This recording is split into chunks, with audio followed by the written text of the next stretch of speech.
Hey, what's up, y'all? And this is a Light-Bulb moment. I'm Asania. And I'm Deshaun. And it's a motivational podcast. Is it?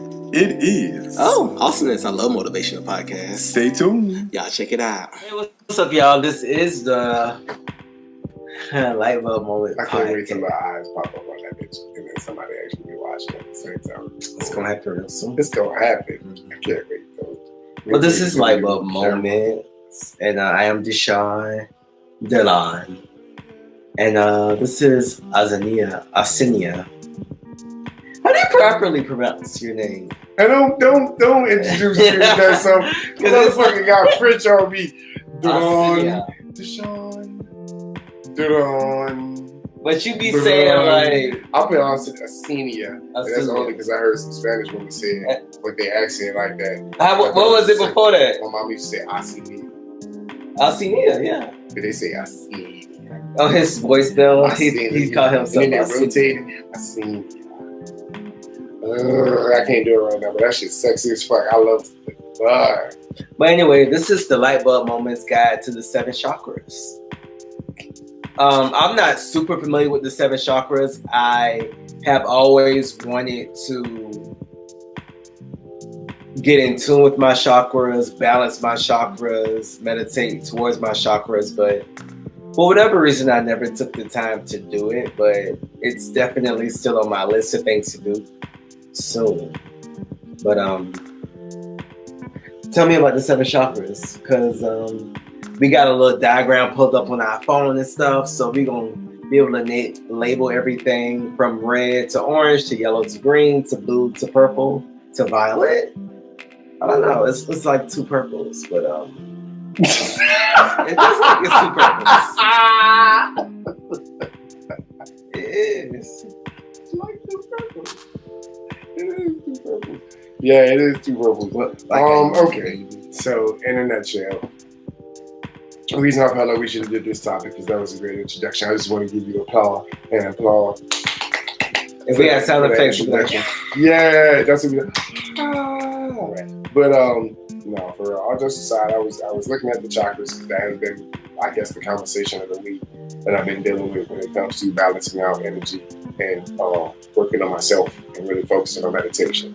And then with me doing the daily meditations, I've come to the realization that even though I'm telling people to be still and meditate, I still need to give some kind of guidance as to what, different approaches to meditation, different things you can do instead of just saying, yo, take 5 minutes out of your day and close your eyes and go sit somewhere. Well, that's not realistic for everybody. Right. So within the meditation, I started looking at, well, why are people meditating? What reasons are people trying to figure this out?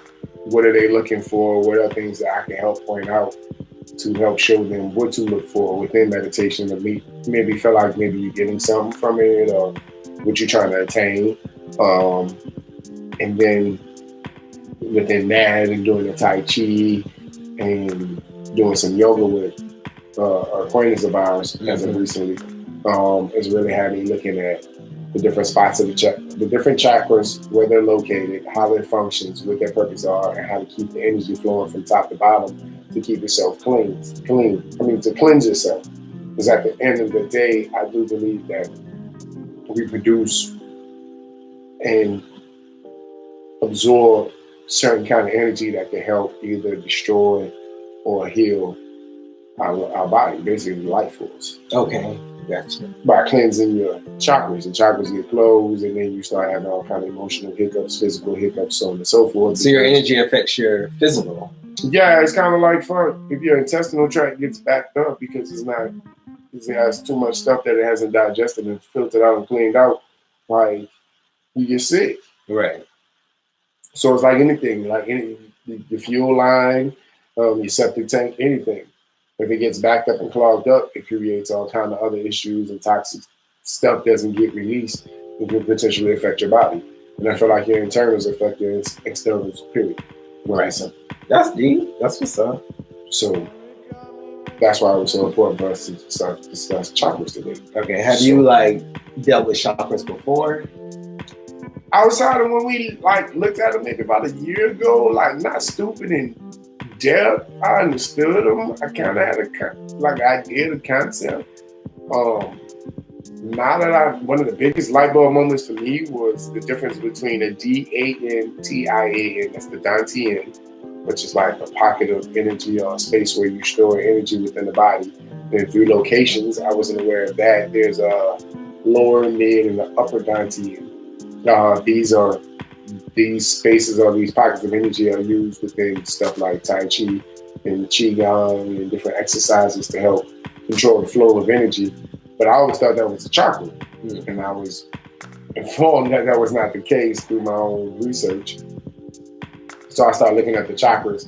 And you ever tried to breathe or do something and you had the hiccups or you had this feeling in your chest and it was tight and you couldn't breathe correctly? It's almost like you had anxiety or something. Even if you had an anxiety attack, for anyone who's had one, you feel a tightness in your chest. And I feel like that's your heart chakra locked up. You've had anxiety attacks before, correct? Yeah, I've had them all. Right. So I feel like that's your heart chakra locked up. It's something trying to pass through, but it can't get through. And that's the space that deals with, what is it? What does it say? Really? Love, relationships, personal development, direction, and sharing. Oh, so your heart, your love. Oh, wow. That's deep. So that pain you feel, that's your heart chakra. That's not necessarily your heart, but that's that energy, that ball, the feeling, that sensation in your chest. The heart chakra. So yep. It calls it the Anahata. Anahata. You try to do it in another. And every culture has a different pronunciation for it. You got to think about it. I know it's green. Yes.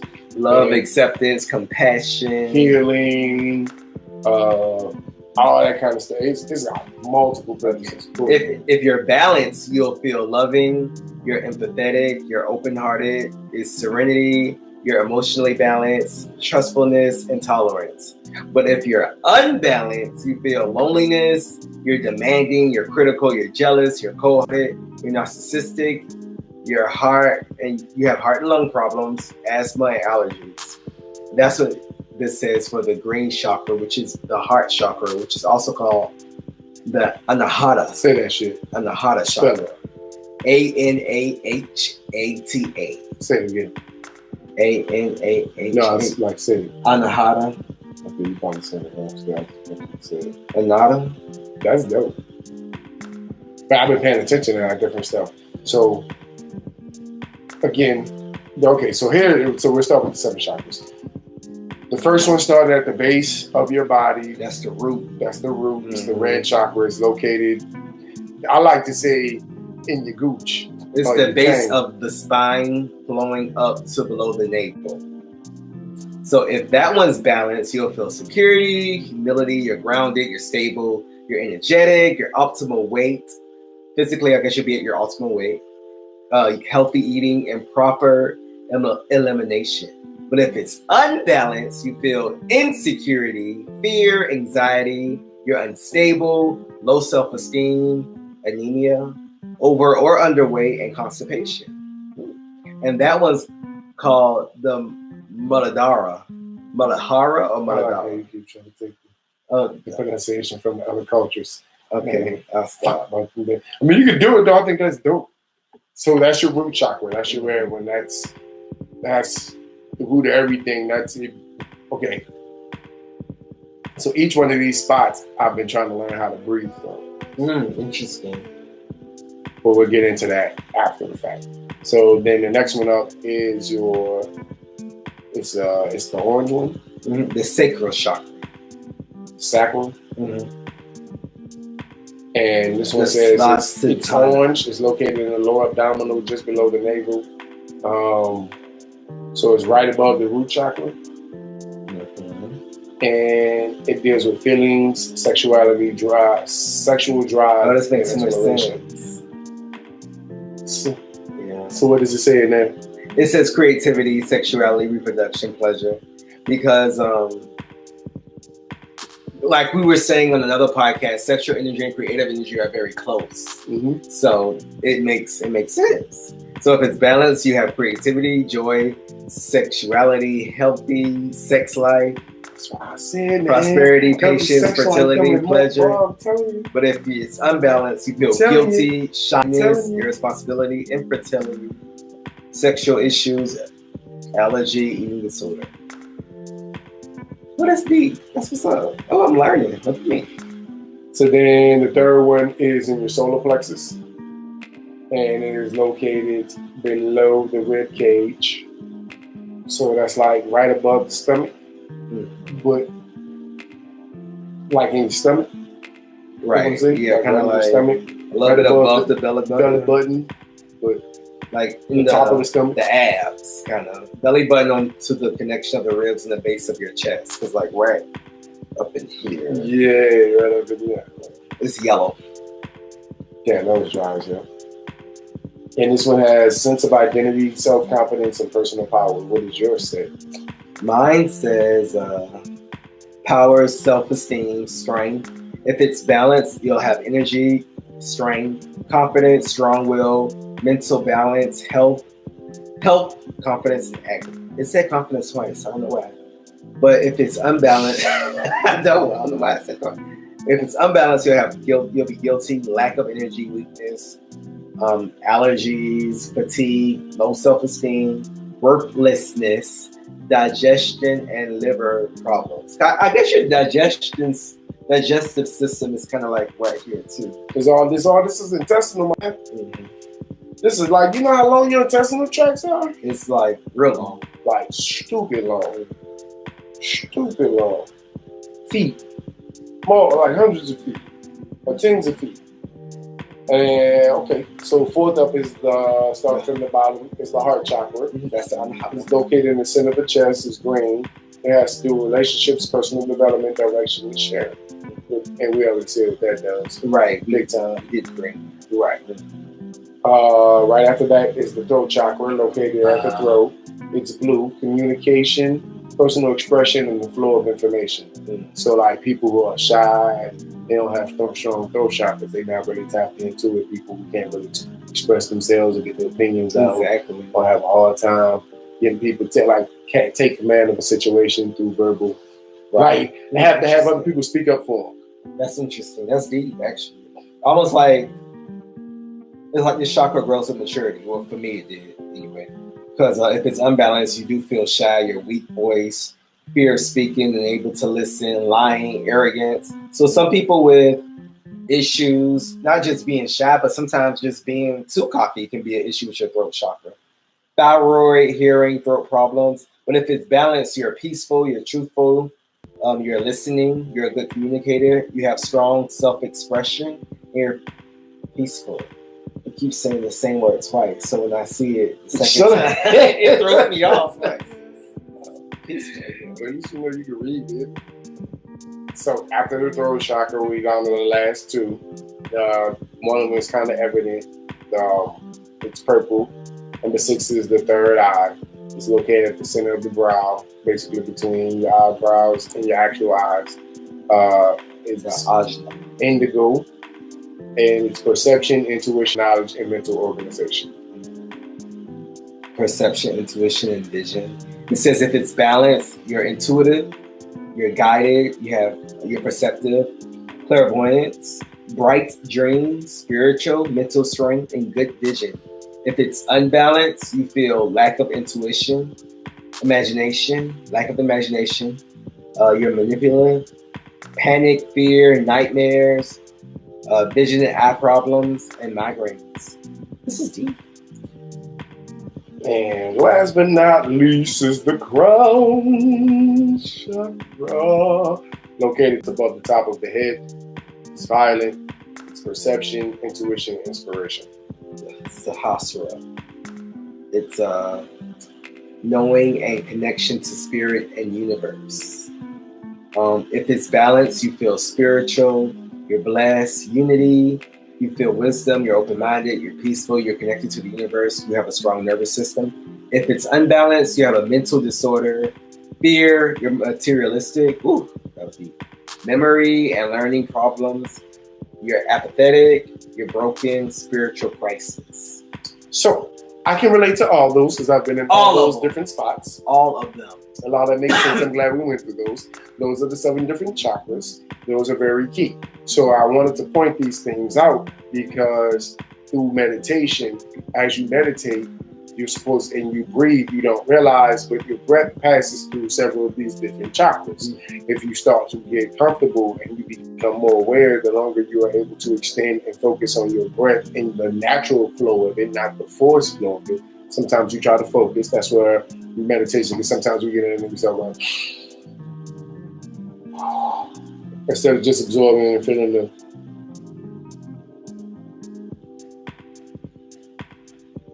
flow of things. So, and you had to see what the fuck I was doing, because that was a long ass pause. I got to see that shit. But when meditating and we breathe, we naturally pull from, is it the sacral, the heart, it passes in through the throat, and those, at least those three chakras you pull from. You get better, especially after I've been dealing with the Tai Chi. They have this graph from the Dantian, which is exactly around the pelvic chakra, which is the one that's connected to sexuality, and breathe up through that. Well, if it's a challenge as you progress through your meditation and you get better and you're trying to find other things to focus on to help relieve the chakras, or they tell you to identify them, if you learn how to grab your breath from those different chakras and try passing, every time you pass, watch the breath pass up into the third eye, you can actually feel the sensation through each one of them. So, and the breath becomes longer, so you start having longer, more extensive breaths, and it slows down because you try to drop it back down to where you grabbed it from. So, after a period of time, eventually, that's how it starts to slow down, because you're breathing. You get used to grabbing, breathing from your pelvic area. So your breath becomes extended, because I don't necessarily grab from my stomach or my lungs or my chest. I'm going from either further down, and now I'm trying to do the anus. Actually, like the gooch area.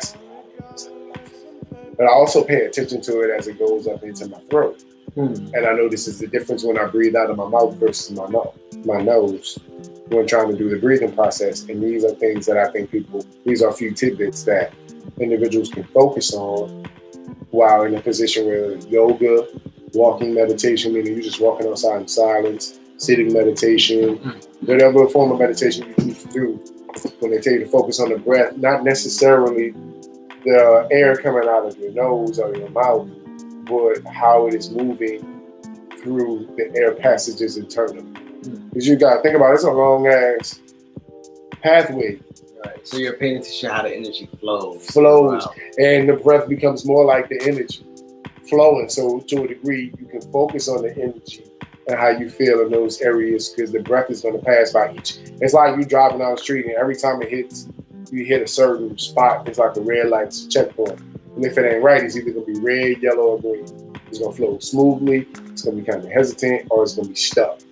And when I was in yoga yesterday, what I was telling you before I got here, when I was in yoga, I had a hard time getting comfortable in yoga, but eventually it was getting there. And then I got to one point where I actually found a position where I was comfortable. When I got into it to try to open up my heart and breathe and let the shit pass through my heart, I was having a hard time. It was like some blockage. So I figured out what it was. And the instructor was passing around the class, throughout the class, just touching people in certain instances, right? So at this time when I'm really focused, she came up and she hit me with like this, and then she did this, and she did that, and then she did this like 2 more times. Man, when I say the second breath, or the first breath that I took, right afterwards, whatever thoughts that were blocking me, that was affecting my heart,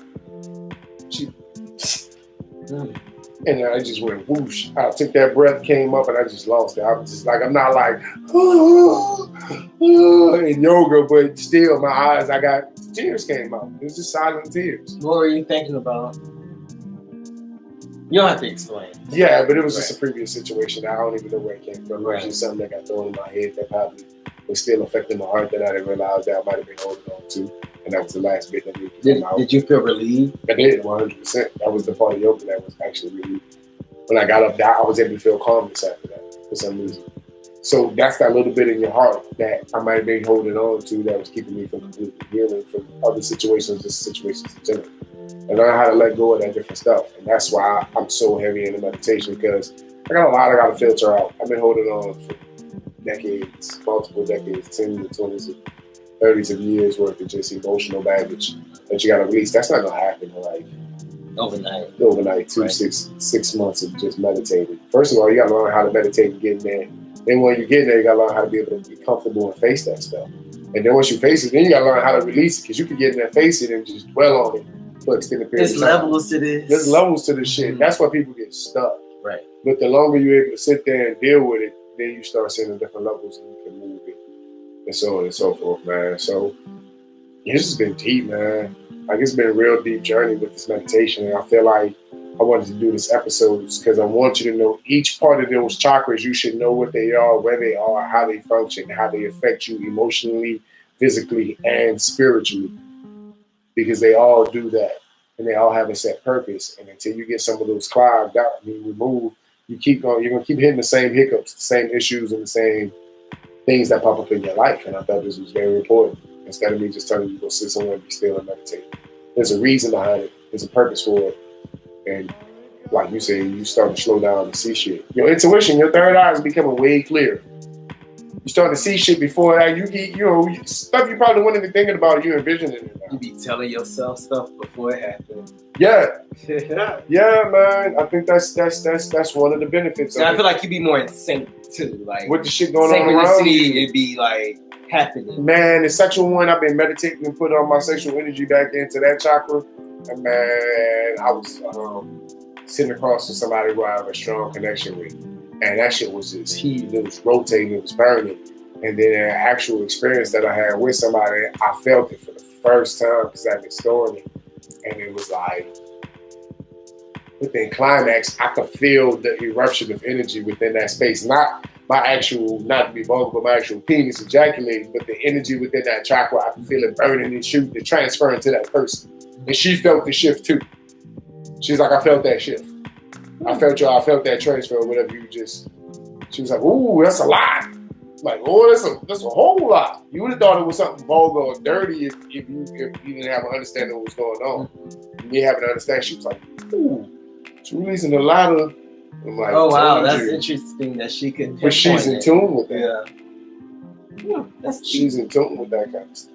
So now it's had me even more in tune. Like, okay, so when I do connect with a person, she felt that, I need to be careful about who I'm transferring energy with. Like they said, be careful who you connect with because you're transferring energy with them.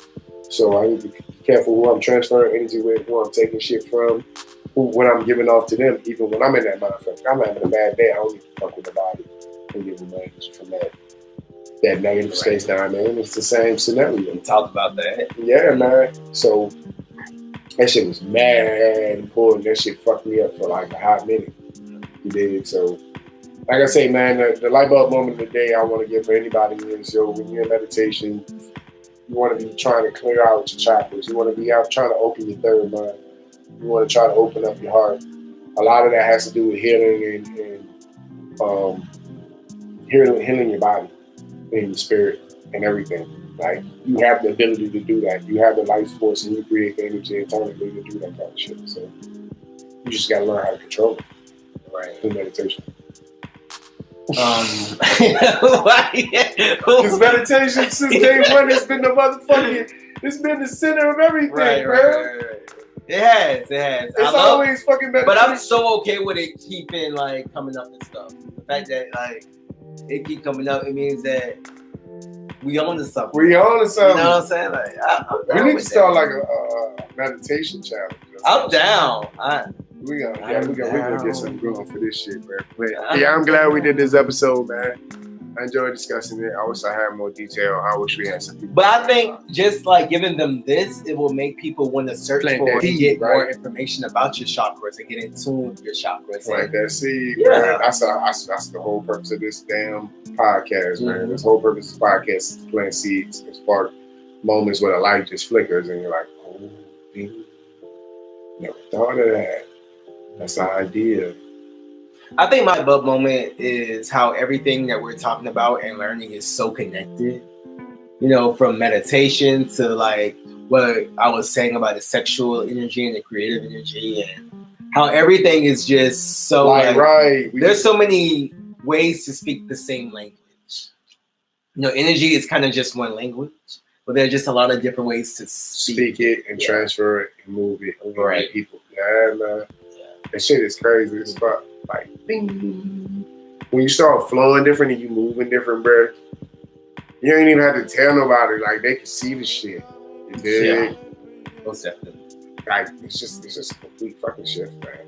Sometimes you can get drawn back into it. Yeah, man. It's been cool. I don't have no more Lite-Bulb moments in the day. I don't. Well, with that being said, the category is pose. That's my new shit. I'm not sure. He got that from something. You know where I got that from. From the Pose show? Yeah. You be watching Pose? Yes, bitch. All right, well. That's my shit. I need to go You like it for real? I'm not playing. For real, that shit is heavy. I only made it to episode like 2 or 3, but it's still like. But shout out to Pose. Bitch. Yes. The category is. Derelict. Why your head gotta move like that? Because you have to. That's the energy. You shaking up. Yeah. Derelict. No. Well, thank y'all so much. Yo, y'all be good, man. Check us out. Subscribe, share, follow, comment, all those things. love. Comment, love. Reach out. Bye. Peace.